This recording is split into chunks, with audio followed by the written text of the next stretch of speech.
Senator Ike Ekweremadu and Dr. Beatrice Ekweremadu.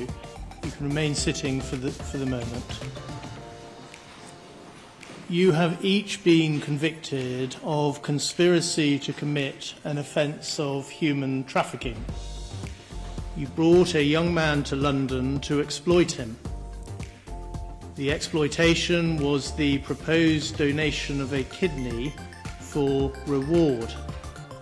The reward was to be the payment of money and a chance to work in the United Kingdom. People trafficking across international borders for the harvesting of human organs is a form of slavery.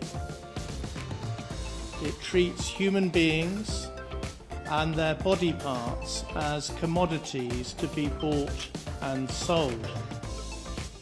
It is a trade that preys on poverty and misery and desperation. The evidence shows that those who are impoverished, often living in multi-dimensional poverty, desperate for a better life, and ignorant of the true risks, are sometimes willing to donate their organs for money or the chance to work in the UK. Significant risks attached to such donation without proper aftercare. You each played a part in that despicable trade. You, Abina Abeta, underwent a kidney transplant at the Royal Free Hospital in London in 2021. You said that you and your donor were cousins. That was a lie. The clinicians at the Royal Free and the independent assessors at the Human Tissue Authority were taken in by your lie.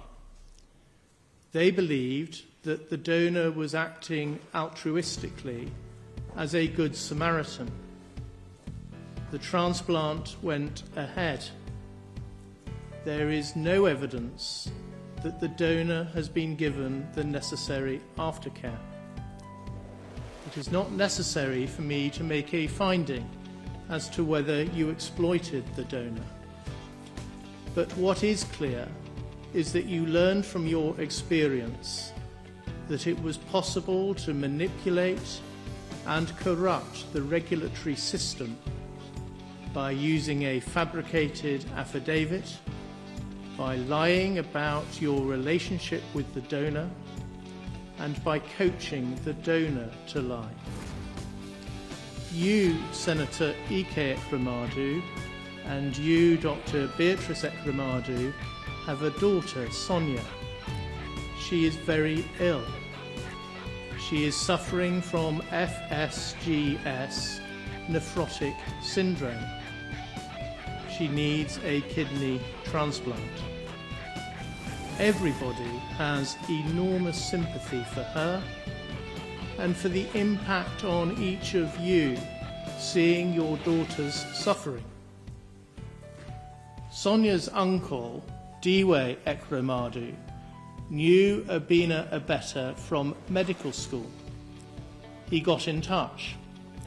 Abina Abeta offered to help find a donor. A possible donor was identified. By law, his name may not be published. I will call him C. C grew up in a village where he had no electricity or running water.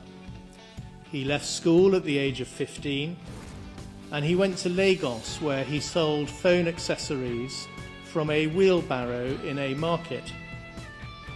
He was earning about 3,500 naira a day, the equivalent of just £7.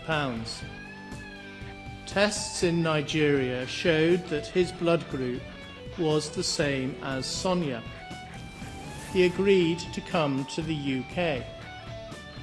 I am sure that he did not at any point agree to donate a kidney to Sonia altruistically. There was no reason why he should do so.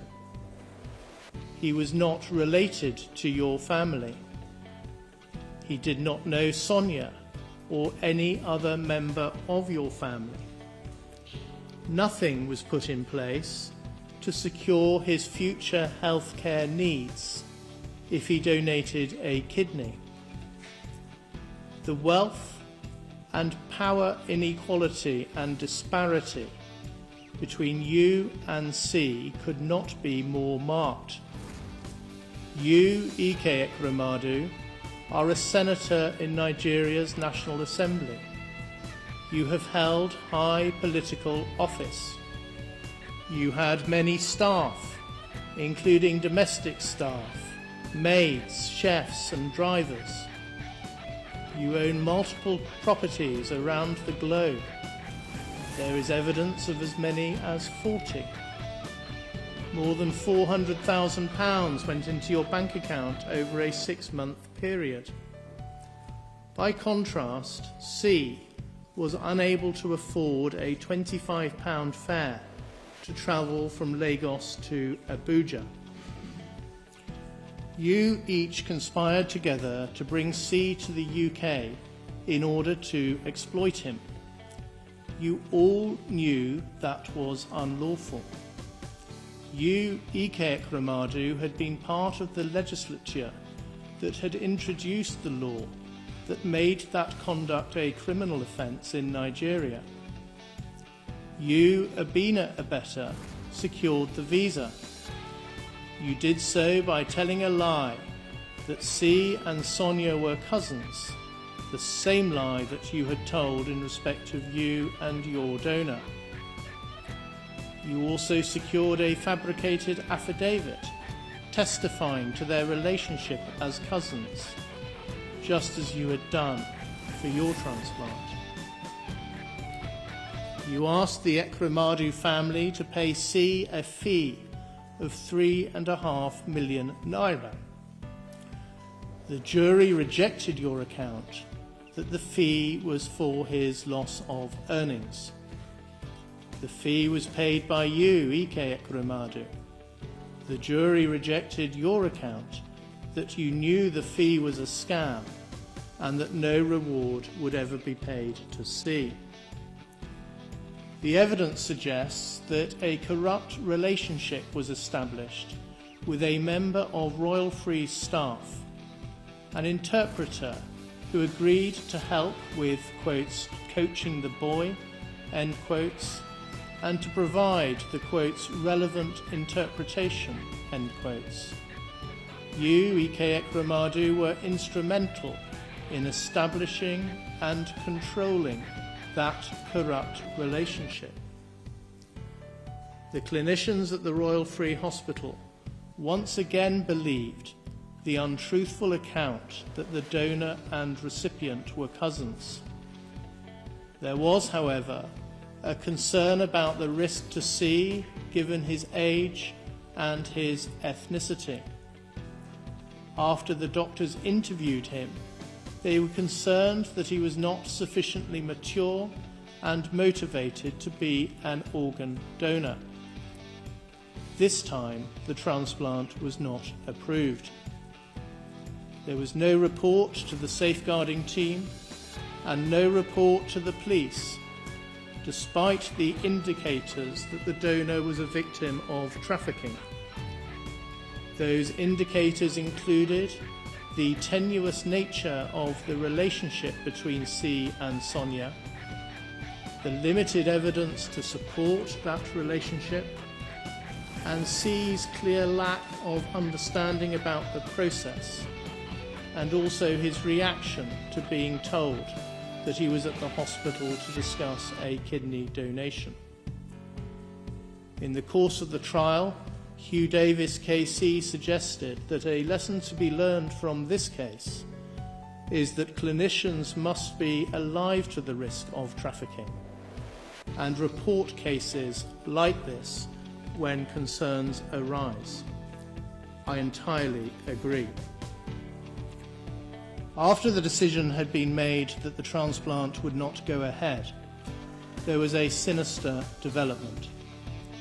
A consultant nephrologist and another man examined C at the place where he was being kept. It is not necessary to make a finding as to the true purpose of that examination, but it is easy to understand why C believed that he was going to be taken back to Nigeria for the transplant to be conducted there. On the 3rd of May, when C was due to return to Nigeria, he ran away. He spent 2 nights sleeping rough. On the 5th of May, exactly a year ago, he attended Staines police station. There he saw Sonia Nicholas, a police inquiry officer, and Detective Constable Hannah Paisley. As a result of them carefully listening to C, it was recognised that he might be a victim of trafficking. Arrangements were made to secure his protection and his well-being. Subsequently, each of you was arrested, charged, prosecuted, and convicted. C suffered a loss of his personal autonomy because you kept his passport and exercised control over his movements and his basic human needs.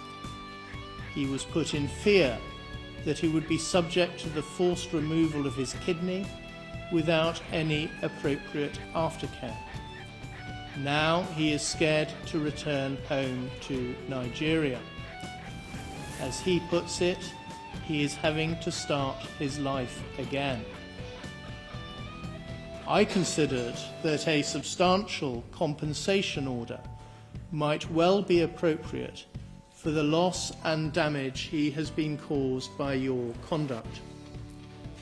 I asked the Crown to inquire as to C's attitude towards such an order. That is because, in some cases, victims of crime do not want compensation from the offender, and an award of compensation might even risk causing further distress. A police officer carefully explained the meaning, reason and purpose of a compensation order to C. He immediately responded that he did not wish to entertain compensation. The officer says, quotes, "C spoke with moral conviction. Despite understanding the material benefit receiving compensation may have for him, he adamantly said he did not need or want anything from the bad people. He no longer wants them to have any involvement with him in any capacity, irrespective of the financial benefit he stood to make." C said that he wanted to put this entire ordeal behind him and move on with his life. He believes this to be the right and fair thing to do. End quotes. 2 days later, the officer spoke to C again. He remained, quotes, resolute with his decision regarding compensation and insisted he had not and did not wish to change his mind on the subject. End quotes. Of course, I respect C's views. In the circumstances, it is not appropriate to make a compensation order.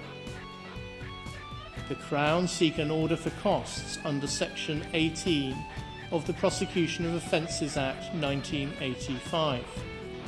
I adjourn that application and will make directions for its determination.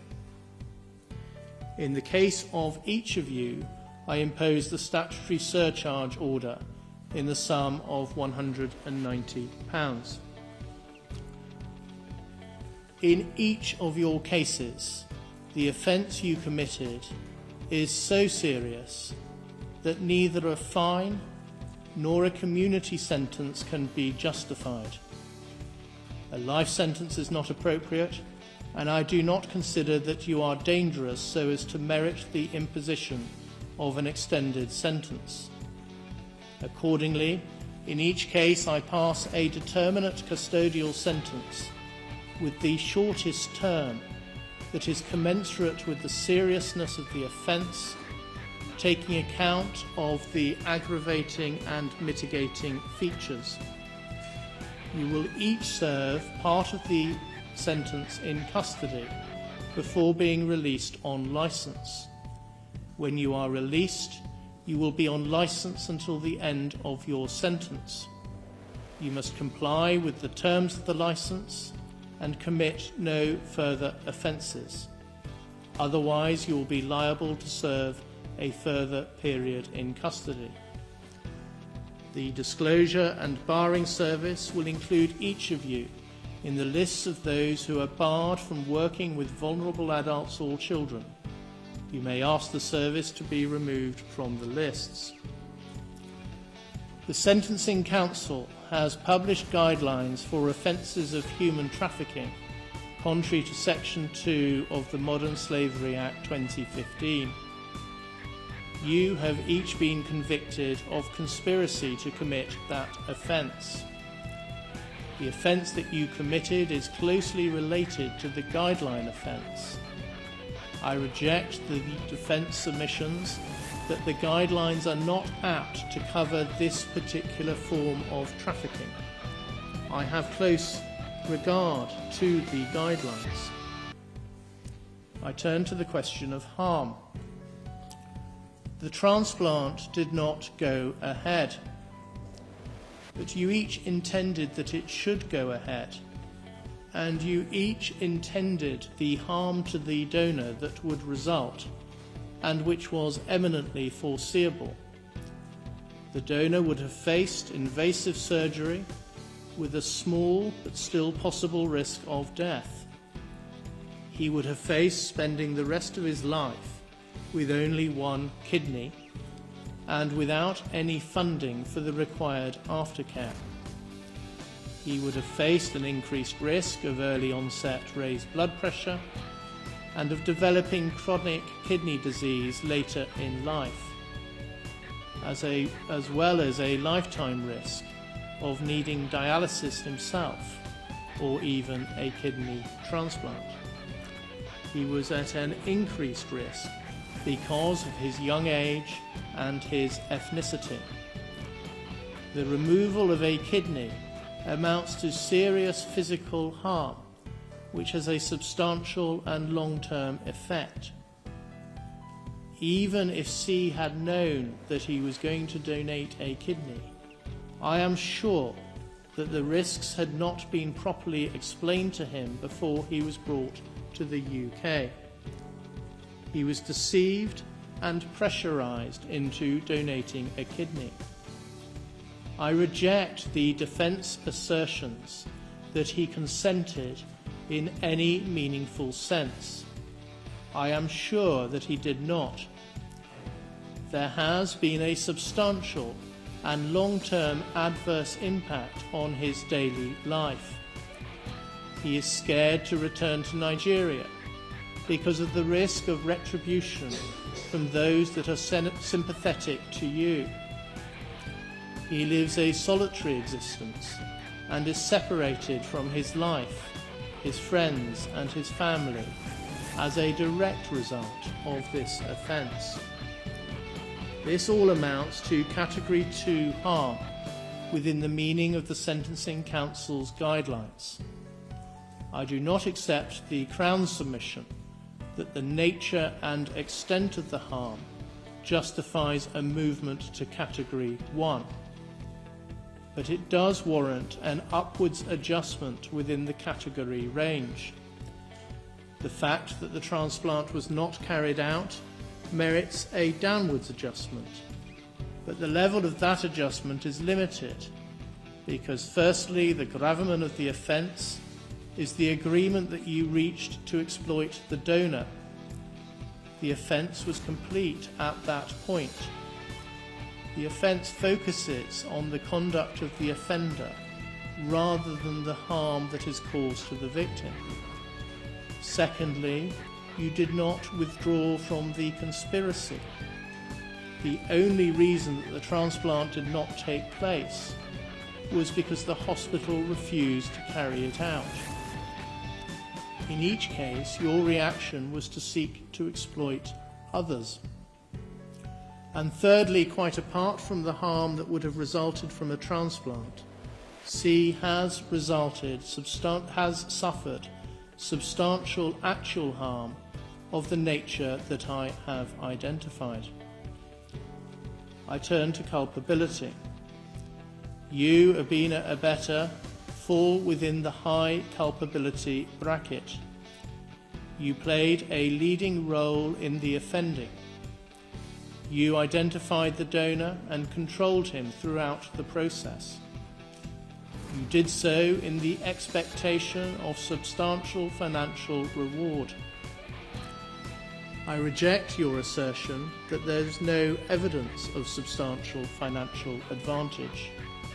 Your bank statements show otherwise and demonstrate that you were reliant on the funds you secured from the Ekramadu family to keep your head above water. You applied a high degree of planning and premeditation. For example, you arranged the visa, you secured a fabricated affidavit, and you organized a scheme to seek to deceive the clinicians and ultimately the Human Tissue Authority. You were thoroughly dishonest throughout. You kept a substantial sum of money that was paid by Ike Ekramadu and was intended for the donor. You, Ike Ekramadu, also fall within the high culpability bracket. You also played a leading role in the offending, and to a greater extent than Abina Abeta, who was acting through Diwe Ekramadu at your direction. You did so in order to secure a material advantage, namely a human kidney for your daughter. You were involved in a high degree of planning and premeditation.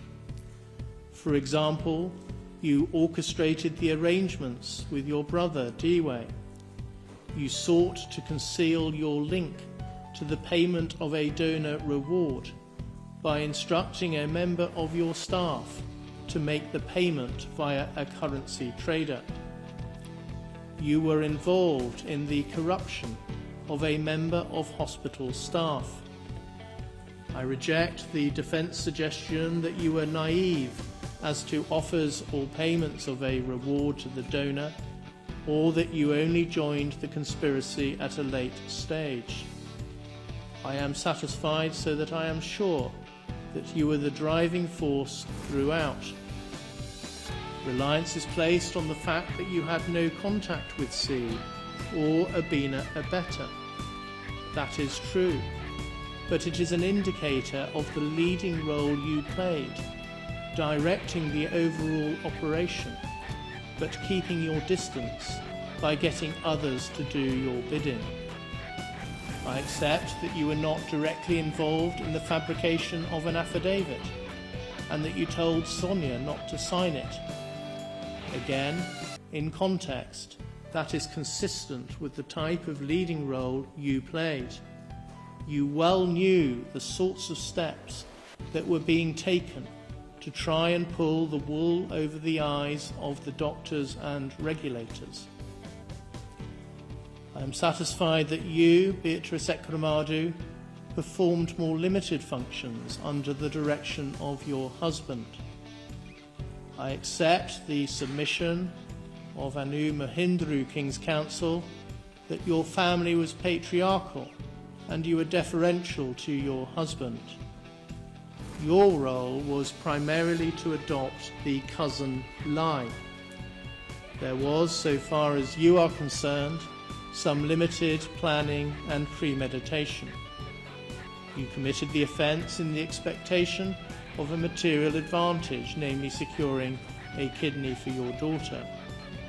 Your case falls at the cusp of lower and medium culpability. Before allowing for aggravating and mitigating factors, the applicable starting points are custodial sentences of 10 years in the case of Obinna Abetta, 10 years and 6 months in the case of Ike Ekremadu, and 6 years in the case of Beatrice Ekremadu. Obinna Abetta, stand up please. There are aggravating features in your case. You deliberately targeted a victim who was particularly vulnerable due to his young age, his isolation from his immediate family, and his poverty. After the conspiracy to exploit C was thwarted, you continued to try and find another person to be exploited in the same way. As against that, you have no previous convictions, and you are a person of good character. I accept that you have done much good work as a medical doctor. You also have your own serious medical condition, as someone who has himself undergone a kidney transplant.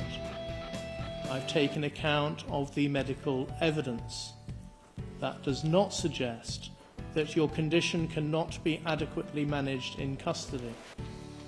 I consider that the mitigating and aggravating factors are in balance. I sentence you to 10 years imprisonment, subject to allowing for the time for which you have been remanded in custody. You will spend 2/3 of that time in custody and will then be on licence until the end of your sentence. You can sit down, please. Senator Ike Ekremadu, stand up, please. There are substantial aggravating features in your case. You knew that the donor was vulnerable because of his young age and his poverty. You had a profound understanding of the impact of poverty because of the work you have done for the ECOA Foundation. You gave direct instructions to ensure that tight control was exercised over C. Once the transplant did not go ahead, you immediately sought to find another person to be exploited in the same way, rapidly managing to identify several potential candidates. As against that, you have your own ongoing health problems. You have no previous convictions and were a person of good character. I accept Mr. Hicks KC's description of you as having exceptionally positive good character, and that your conviction represents a very substantial fall from grace. You set up the ECOA Foundation and have funded that organisation, which undertakes a very great deal of valuable charitable work to help those living in poverty in Nigeria. At trial, there was a great deal of character witness testimony, including from Archbishop Emmanuel Chukwuma, the Archbishop for the Diocese of Enugu. I have been provided with a bundle of 51 pages of character statements for the purpose of sentencing. I have read all of them. They include statements from a former President of Nigeria, the current President of the Senate, the Bishop of Enugu, the Attorney General and the Chief Law Officer of Nigeria, and the Speaker of the House of Representatives. That evidence speaks to your role in helping to establish and maintain democracy in Nigeria, and also as an international peacemaker. The evidence also includes moving pleas advanced by some of those who have benefited from your generosity and good works, and also a moving statement from your daughter, Sonia. I take all of that into account. It amounts to substantial mitigation. You were motivated by the despair of your daughter's very serious illness. The weight to be attached to that factor is limited by reason of the fact that, as you recognized in your evidence, you could have sought a genuinely altruistic donation, including from a family member, albeit not Sonia's immediate siblings. After taking account of the aggravating and mitigating factors in your case, I impose a sentence of 9 years and 8 months imprisonment.